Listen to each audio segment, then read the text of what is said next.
This is Keep the Faith Ministry News. I'm Hal Mayer. In order to defend himself against his critics, Pope Francis accused some Christians of having too much concern for the Ten Commandments, saying they suffer from cowardliness and warning that such people become paralyzed and unable to go forward. Popes have never been that concerned about keeping the Ten Commandments. That is the domain of the true followers of Jesus. In fact, those who truly love Jesus and have the Holy Spirit residing in their hearts will keep the Ten Commandments in honor of the Lord, including the Sabbath commandment. Obeying all the commandments, all of them, said the Pope, negatively, characterizing the thinking of such Christians, paralyzes you too.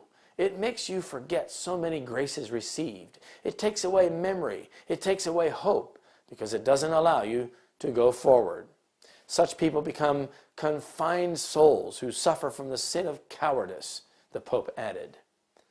In other words, keeping the Ten Commandments prevents progress.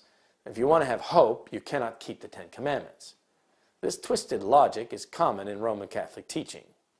The Pope's remarks were made during a homily in the Casa Santa Marta, where he lives in the Vatican.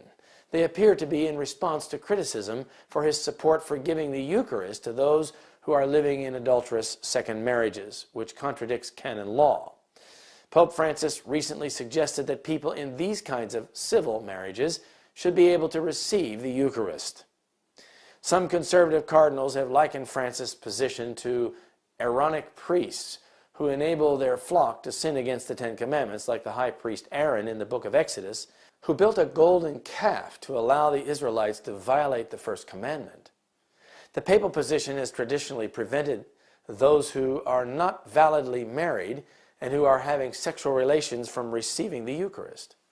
Pope Francis recently compared his critics to the doctors of the law who persecuted Jesus, observing that these men did everything prescribed by the law. Rome never really changes. The Church still seeks to justify sin and teaches that you can sin and live eternally, if you go to confession, of course, and receive absolution.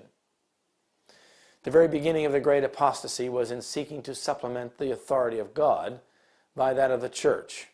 Rome began by enjoining what God had not forbidden, and she ended by forbidding what he had explicitly enjoined. The Great Controversy, page 289 and 290. This is Keep the Faith Ministry News. Thank you for watching.